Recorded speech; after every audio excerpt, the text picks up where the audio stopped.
The information on this podcast is for informational purposes only and should not be considered professional mental health advice. Assalamu alaikum, everybody. Welcome back to Difficult Conversations. My name is Abshiro. My name is Bonni. My name is Dahabe. We are back for another season.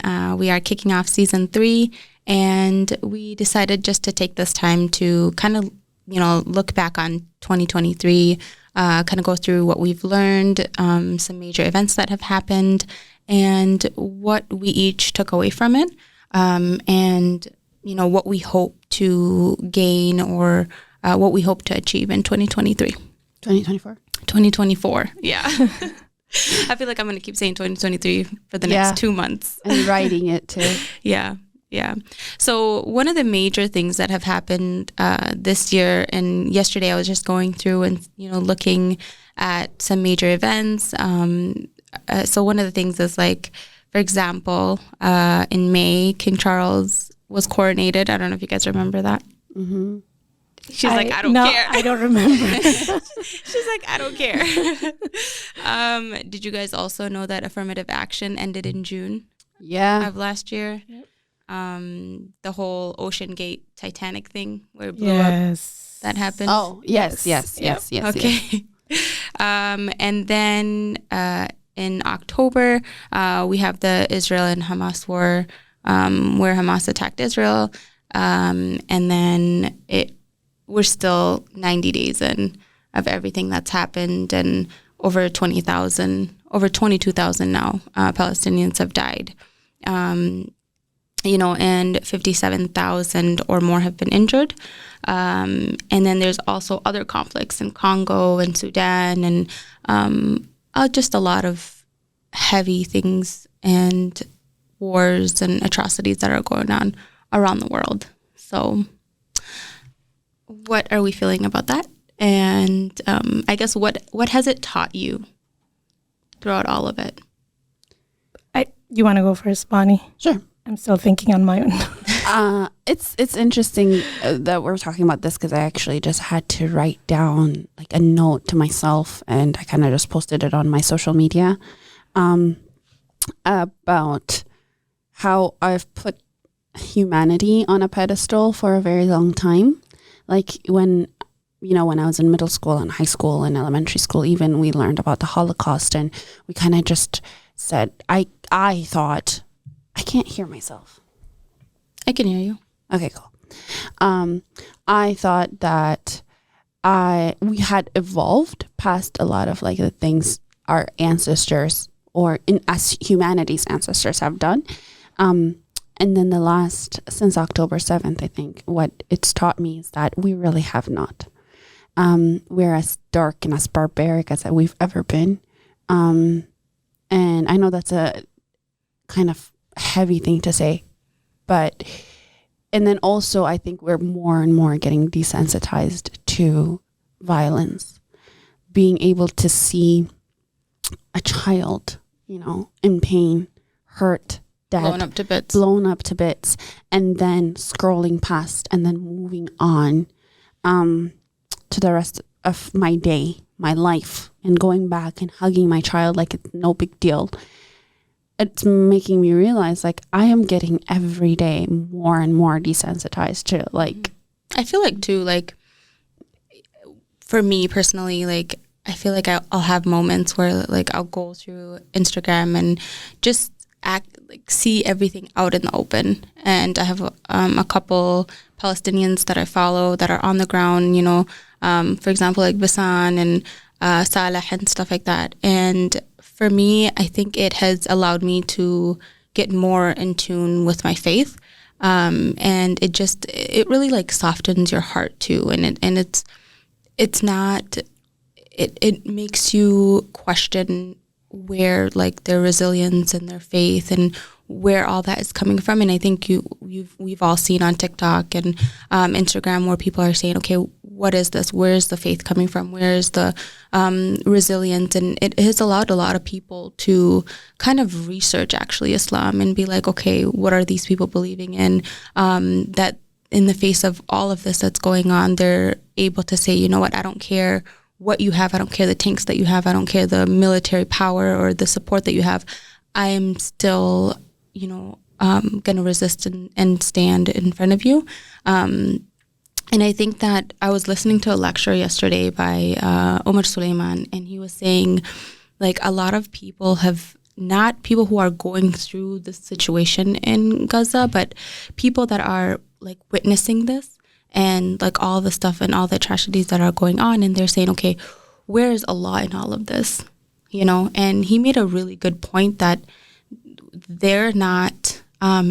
the people on the ground they're not the ones that are asking that, that question. We are the ones that are asking that question. And the fact that even though they're going through, they're still saying, Alhamdulillah, they're still saying, Inna lillahi wa inna ilayhi raji'un, and stuff like that. And it was a very powerful reminder. And he was basically saying, like, the question is not where is Allah subhanahu wa ta'ala, the question is where are you? What are you doing? What's your part in all of this, Because on the Day of Judgment, Yawm al-Qiyamah, when Allah subhanahu wa ta'ala, like, will ask you and say, okay, when this atrocity was going on, what did you do? Right? Did you make dua? Like, the least that we could do is make dua for them, and did we do that? Yeah. I think the question that you ask is, what did 2023 has taught you, or what brought for you? I think for me, I don't remember the first 6 months of 2023. Just kind of moving through life as automatic as you can think of.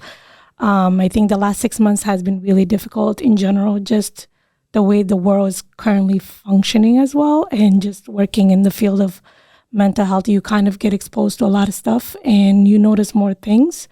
And I think the other aspect of that, one of the things that I'm noticing in the last 90 days or so, is the idea of what is social justice means for me as a person, specifically being an Oromo person. And as an Oromo, our social justice conversation, being Oromo itself, is a political conversation from the land that I'm from.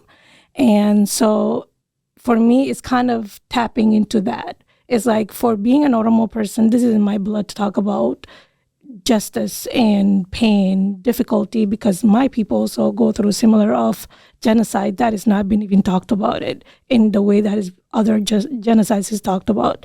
So it's kind of getting that exposure to know that when I can be able to kind of understand the difficulties that's happening in the world, taking a step back to kind of not kind of fuel me to blindside me and shut me down, where enough, like you said earlier, Abshiro, where we get desensitized to, you said, or Bonni said, I get that I get desensitized, but I also realize that as part of me being Oromo and Black and having such a very like intersectionality as being who I am, I need to know that there's length of, I have to pace myself, because this fight is not going to be like one conversation that I have and I kind of move on from. And I recognize to kind of say, oh, this is happening, but it's not going to be like 90-day conversation. It's going to be the rest of my life, the rest of the next generation conversation. How do I feel myself to take a step back and still have those complex conversations and not being shying away from saying, oh, that is very difficult conversation, I can't talk about it. Or that I'm seeing too much, I'm going to need to take a break from it. I can't, because my intersectionality does not allow me to take a break, right? There's no way that if I walk around thinking that I can be sheltered and not being touched by it, but I will be. Because again, I'm Oromo, I'm Black, I'm Muslim. All these identities plays a significant roles to how I function in the world. So how do you create that balance? Because I think there's a fine line between like saying, okay, this is going on, let's talk about it, and then having it weigh on you and be so heavy. How do you create that balance? You talk about it. You do what we're doing right now, right? And then the balance is that you go back to what you said about Islam. Mm-hmm. Islam is all about balance. Islam has always been about talking about the difficulty that happened prior to historical event. And for example, Salahuddin Ayyubi. And when the Crusaders are happening, it's worse than what we're seeing right now, right? And we have to tap into historical event. And then even talking about Algeria genocide, that it happened with French, that there was about 1 million people are dying, right? And those historical events kind of tapping into like, wait a minute, this is not the first time this happened. This is a historical event. But for me to find a balance is like, how do I tap into those historical freedom fighters and saying, wait, how did they do it? Right? I'm feeling lost here. How can I function through this? And it brings back the point you were making earlier, Bonni, about like, have we learned anything? The fact that we keep, like you mentioned, the Algeria massacre and a lot of other things in history. Are we really progressing? Yeah, I mean, I feel like you guys are more optimistic than I am right now. And maybe you guys caught me in the wrong time. But I feel like it goes back to that, like almost like every half a century or so, the same things happen to different people, right? To different group of people. And then we think, looking back, like I said, reading from the history books, we can tell, or we supposedly can tell what's right and wrong in plain language, you know? And but when you're in it and you're standing there and you're in it, you're being in the historical time that it's happening, and you're saying that, imagine the idea of saying stop killing people or cease fire being a political statement, right? Yep. And people being divided on that, or like people seeing an image of a you know, we keep saying men and like children and women, as if the innocent men don't matter, right? Like, because that's what the media tries to do, is like, oh, if we talk about the women and the children, people's heartstrings will be tugged.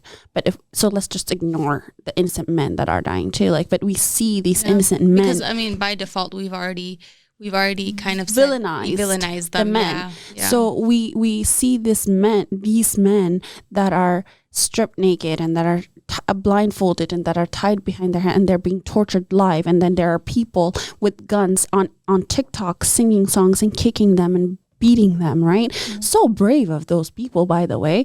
And then we see these things, and then we're like, oh, we go to the comment section, or you see a child that has like their face blown off and their brain coming out, and go to the comments, and you will find not one, not two, not 3, 10, 20, 30, 40, 50 people trying to come up with an angle why this is happening. Yeah. It's not to justify it. And I don't care, right? I don't care if this is a Palestinian child. I don't care if this is an Oromo child. I don't care if this is a black child.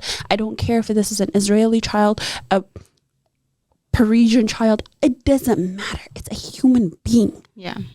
It's a human man, it's a human child, it's a human woman. Like, it happens anywhere in the world. When it happens in China, it happens anywhere. Everybody should be outraged. But some people at some point are trying to find an angle.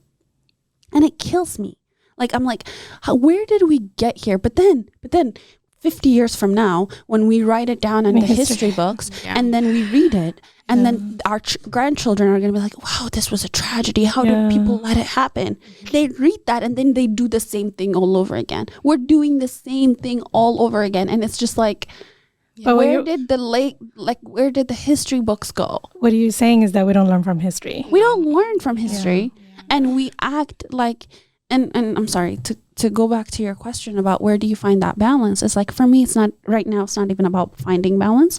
I'm just having my eyes wide open and bringing humanity back from the pedestal that I put it on, and being like, oh, we're so much better, we're doing so much, and you know, we've progressed so much, we're so advanced. I think our technology might be better. I think for me, like, it makes sense.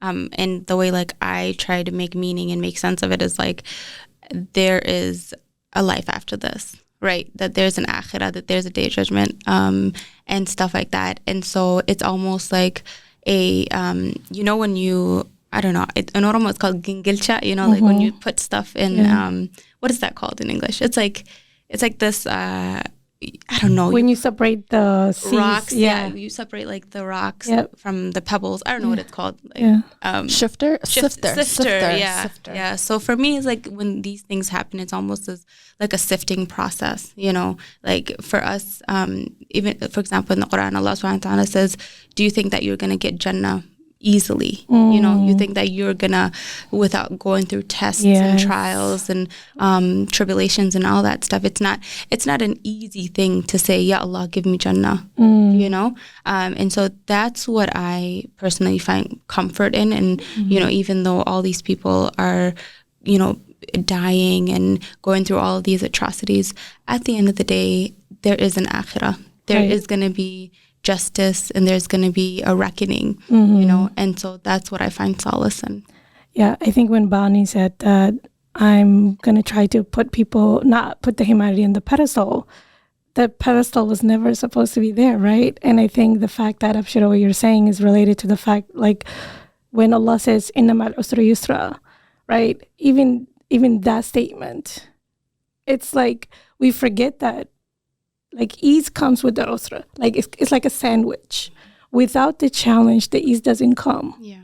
Right? You don't appreciate it. You won't notice it. And I think Allah knows the balance and the hope, but we have to have a hope in Allah, right? Not the humanity, but to Allah.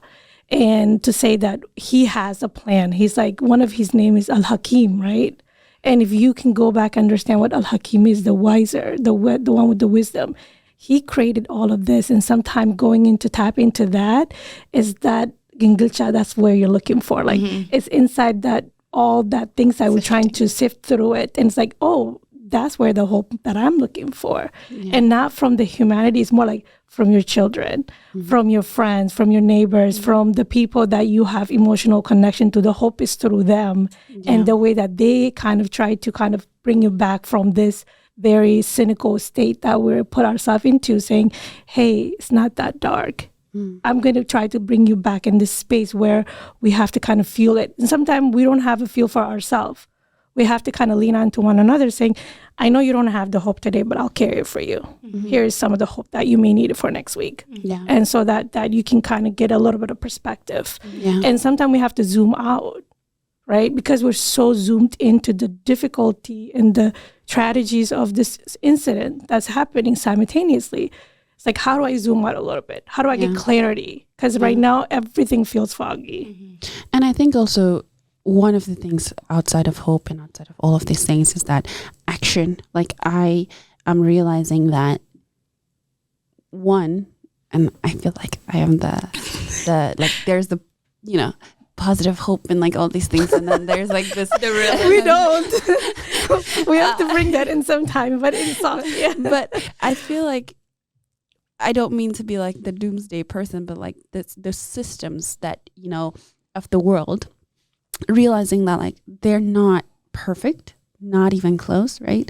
The leaders are not as smart as we give them credit to be. They're not. So I think my hope is, yes, it's with Allah, and, you know, make a lot of dua, you pray, and, you know, all of these things. And for me, even, you know, I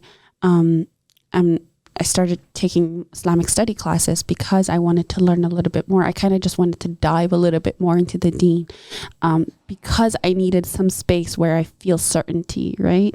But when you walk outside of that, I think it's more of like challenging those leaderships, making sure that like you are raising the next generation so that they don't forget. Not just they don't forget, but they do better. When you're interacting with people, making sure that they see your humanity as much as you see theirs. Like I'm the kind of person that's like, I just match people's energy normally. Like, you're nice to me, I'm nice to you. To me, you'll get it back. You know what I mean? I'm that person. But now I am trying to be like, okay, move with kindness, move with the space of like just giving people an unlimited benefit of the doubt without like getting them into my boundary, but just like being like, I'll give you the benefit of the doubt. I'll give you the benefit of the doubt and be kind to you regardless. Oh, you are rude to me. You're, whatever. I'll give you the benefit of the doubt and be kind to you and nice to you. And so that maybe, you get to match my energy instead of me matching yours. That way we create some sort of like connection. Yeah. Because you're only responsible for my action. Yeah. So like if we create some sort of connection and some sort of like, just touching each other's humanity, right? Like, and then technically you're very hopeful by saying that statement right there. I don't know. Yeah. I don't know where this by that statement, I think you are. But I'm like, no, that's too much of me giving you a benefit that you've done once and twice. And but going back to our leaders, I think that whatever leadership that we have currently in the world, it's a reflection of us. Yeah. Right? It's a reflection of our own issues and backgrounds or whatever, because at the end of the day, we put them up there and they don't have power if we don't give them. I don't agree. I don't think we put them up there. I think capitalism put them up there. I think money put them up there. And I think we are used as a guinea pig to kind of make it seem like we did that. But if I was the billionaires put them out there because they get out of so much wealth out of this whole experience. But the thing is, though, I feel like even in capitalism, right, as a people, I feel like we have more strength than we give ourselves credit for, because it's all based on consumerism, right? Like, for example, with the whole like boycott and stuff like that that's going on. And I remember reading an article where how like there was in the Red Sea, how it was like unsafe for the ships or whatever. And then right after that was going on, BP had pushed their prime minister to call for a ceasefire. Because he invested a lot of money into it. Exactly. But it's his money. It's money. I'm telling you, it's not us. But we are the consumers, though. Okay, so you have to identify who are the consumers based on... I think it depends, right? I have to say it depends in the situation, because there are a group of people who are consuming based on need. There are people who don't actually care at all, regardless what this capitalism, regardless who's getting hurt, and there is that. And there are people who are new to this and they're learning and try to understand how they can navigate. So it depends on the situation, but majority aspect, you're right. Yes, consumerism we are part of that. But at the same time, I think where that hope comes in is like the people who's learning and trying to understand, am I buying things that I don't need? Is this thing that I'm buying affecting the people who's getting hurt? Yeah. And it raises awareness. I feel like there's a merge of two things that I feel. One is that, yes, like money walks and people listen to money more than like, what we say and what we feel and what we care about. So if we withhold our money, our leaders will listen. But at the same time, like I said, the systems of the world are broken, and the way we are already so programmed and into our attention span is shorter than it's ever been in history. We consume more now than we've ever consumed in history.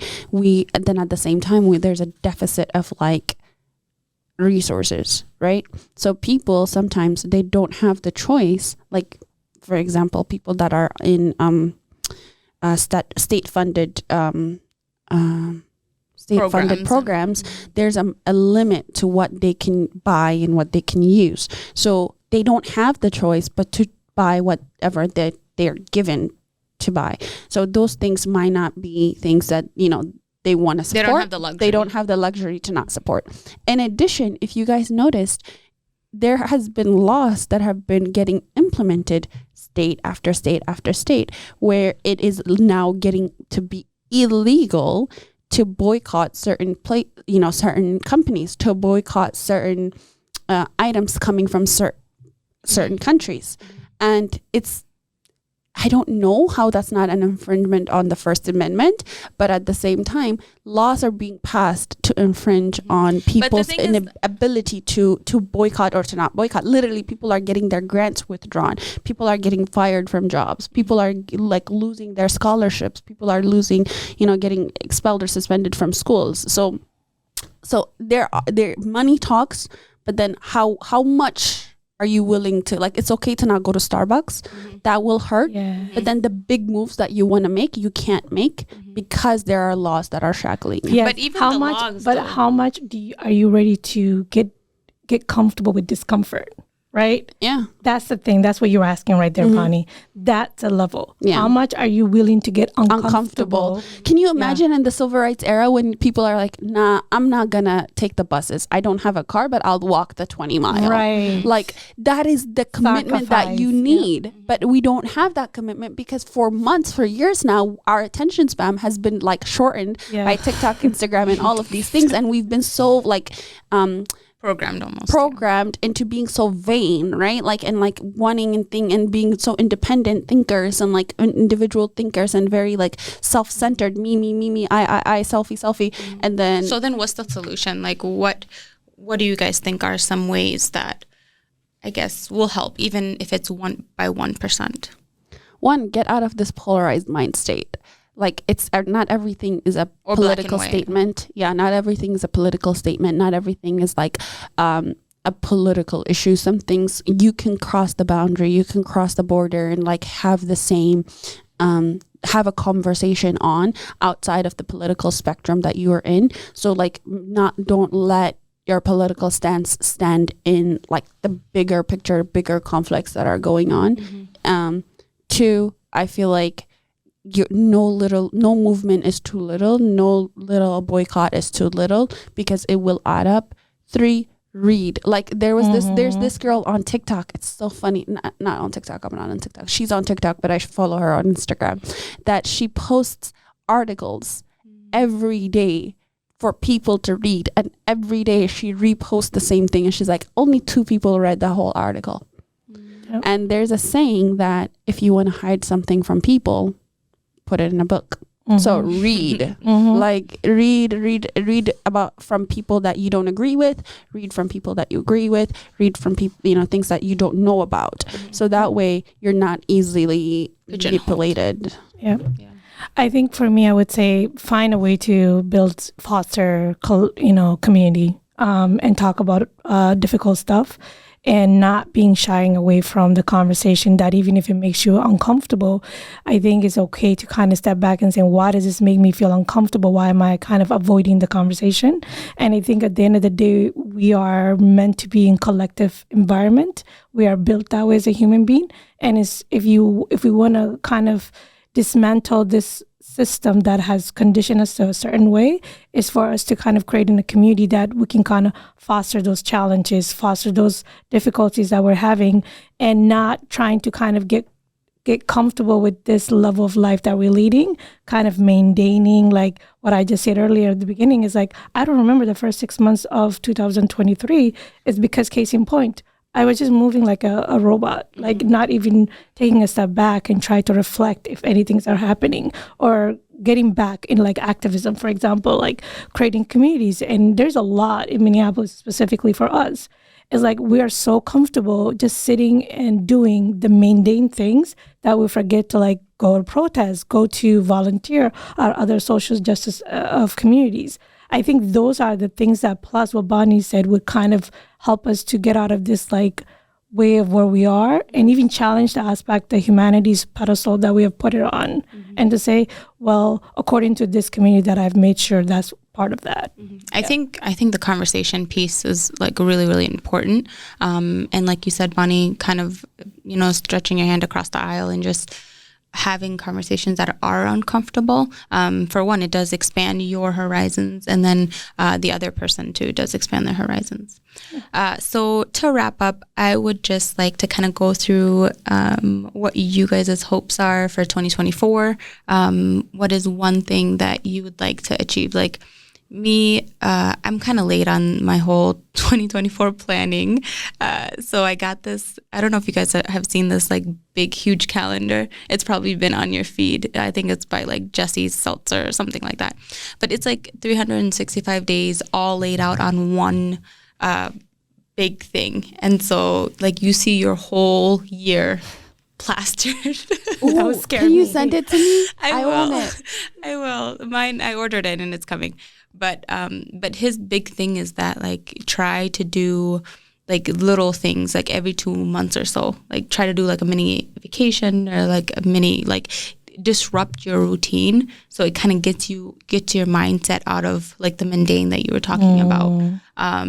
So what is one thing you would like to do this year? Like have a big event, and if you haven't thought about it, it's fine. We can come back to it maybe another episode. But one big event. I thought about it. And then one little event. Who hasn't? I don't make, one thing is that I don't make New Year's resolution. I make more like personal growth mindset where I go into, this year is just more about taking a risk on myself.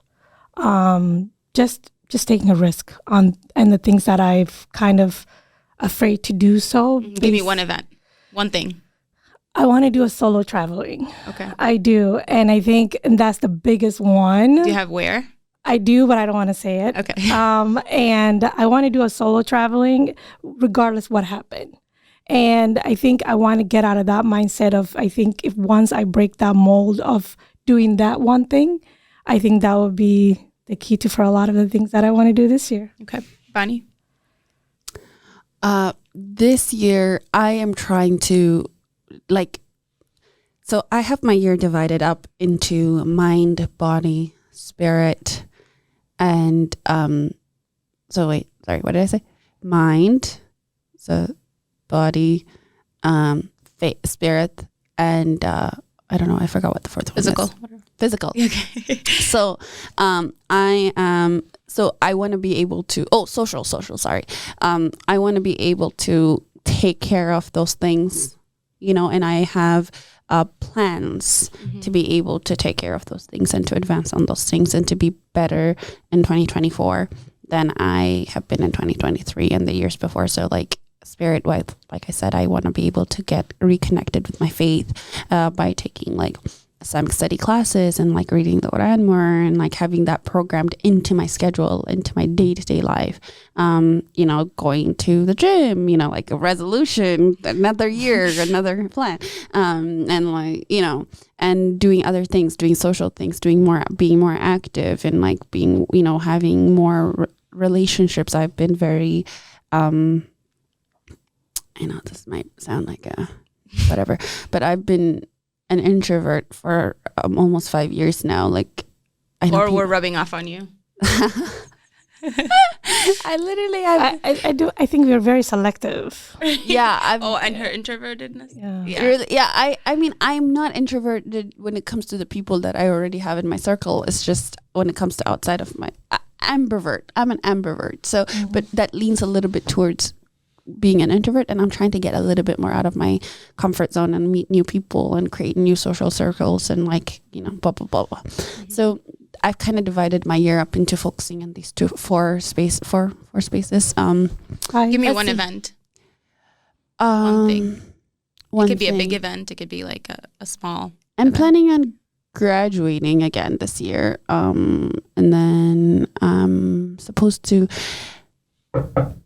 Oh, that's my white. Anyway, and hopefully I won't say this. Oh, I'll start some sort of business. Inshallah. So I think for me, if I want this year to be the year where I don't limit myself in terms of, certain plans that I want to do, whether it's business or personal. And I want to kind of not put things up where because sometimes, I feel like you'd make a goal and you're like, oh, really? Like, is that really realistic? Is that something really that you can do? And I want to get out of that mindset because I feel like for a long time that is what has held me back in terms of trying to achieve certain things. And I'll start something and then I won't finish because I've already kind of made myself believe that you talk yourself out of it. I talked myself out of it, yeah. right?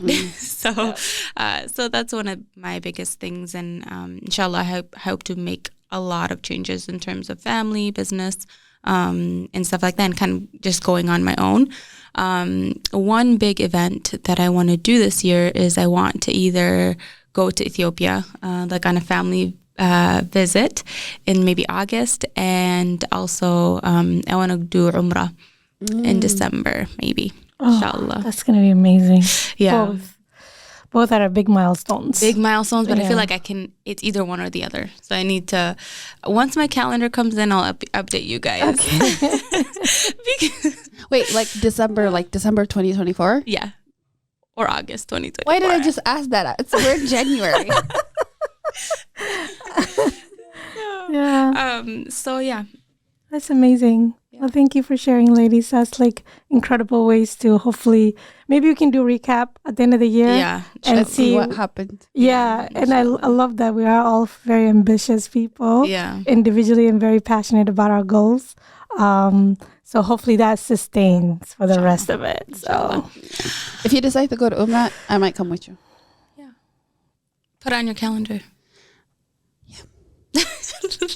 yeah. All right. Well, thank you guys for listening to us. As always, please comment on our Instagram page, send us an email. We love to always hear from you guys. What did you think this year? How did it go for you? What are some things that you hope to achieve this year? We're always here, so please update us. Send us an email. Yep. Assalamu alaikum. Wa alaikum salam. This has been Difficult conversation. Join the conversation in the comment section or on our social media pages. We do not have all the answers, and our biggest goal is to kick off the conversation and get it started. May Allah subhanahu wa ta'ala accept our efforts and use us for catalysts of change.